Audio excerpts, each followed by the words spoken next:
শিক্ষার্থীরা, গত ক্লাসে আমরা পাইথনের ভ্যারিয়েবল কি এই সম্পর্কে ধারণা নিছিলাম।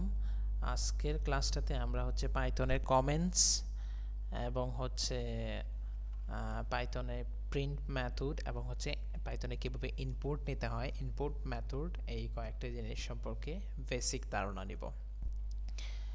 দেখো, আমরা যে আইডিই পাইচার্ম ইউজ করতেছি, এখানে কারেন্ট ফাইল, অর্থাৎ যে ফাইলটাতে আমরা কাজ করতেছি, এগুলো আমি সবগুলো জিনিস তোমাদেরকে হাতে ধরে শিখিয়ে দিতে পারবো না। কিছু জিনিসের হেল্প তোমাদেরকে গুগল থেকে নিতে হবে। পাইথন অলরেডি ইনস্টল দিছো এবং ওই পাইথন ইনস্টল দেওয়ার পরে কীভাবে একটা ফাইল ওপেন করতে হয় একটু দেখে নিবা গুগল থেকে। আমরা যে ফাইলে কাজ করতেছি, কারো কোনো সময় এমন প্রয়োজন হতে পারে যে ফাইলটাতে কাজ করতেছি ওই ফাইলটাকে রান করার প্রয়োজন হতে পারে। সেক্ষেত্রে আমাদের কিওয়ার্ড কমেন্টস Ctrl+Shift+F10, এটা দিলেই আমাদের কারেন্ট যে ফাইলটা আছে এটা রান হবে। ঠিক আছে, কমেন্টস ইন পাইথন। অন্যান্য ল্যাঙ্গুয়েজ যারা ইউজ করছো তারা ফরওয়ার্ড স্ল্যাশ দিয়ে কমেন্টস, ফরওয়ার্ড স্ল্যাশ এবং অ্যাস্টেরিস্ক সিম্বল দিয়ে কমেন্টস লিখতা, কিন্তু পাইথনে কমেন্টস লেখা হয় হ্যাশ সিম্বল দ্বারা। এবং আরেকটা বিষয়, Python does not really have a syntax for multiline comments, অর্থাৎ পাইথনে আমরা মাল্টিলাইন কমেন্টস লিখতে পারি না একসাথে। প্রত্যেকটা লাইন হ্যাশের সাহায্যে লিখতে হয়, এইভাবে মাল্টিপল লাইন লেখা হয়। To make multiple line comment in পাইচার্মে আমরা মাল্টিপল লাইনকে একসাথে যদি কমেন্ট আউট করতে চাই, তাহলে সেই লাইনগুলোকে সিলেক্ট করব। সিলেক্ট করে Ctrl+// দিলেই প্রত্যেকটা লাইন কমেন্ট আউট হয়ে যাবে।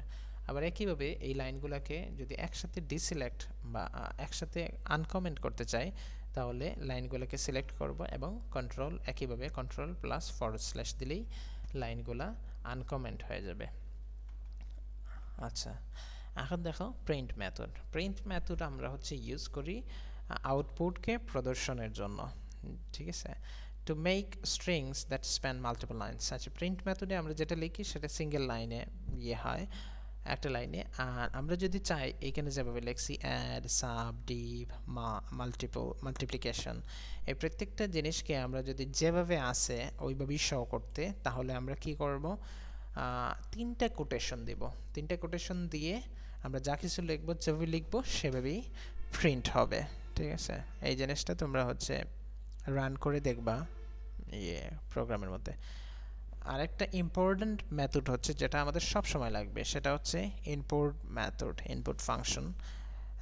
এটা ইউজারের ইনপুট নেওয়ার জন্য কাজে লাগে। এটার সিনট্যাক্সটা input.prompt। প্রম্পট একটা মেসেজ, যেটা ইনপুট, যে মেসেজটা শো করবে। দেখো, স্ট্রিং রিপ্রেজেন্টেড ডিফল্ট মেসেজ। ঠিক আছে, যেমন দেখো, আমরা একটা কোড লিখছি এখানে, name is equal to input enter your name. তাহলে এই মেসেজটা শো করবে, এই মেসেজটা শো করবে। ঠিক আছে, এই যে দেখো এইখানে এই মেসেজটা শো করতেছে।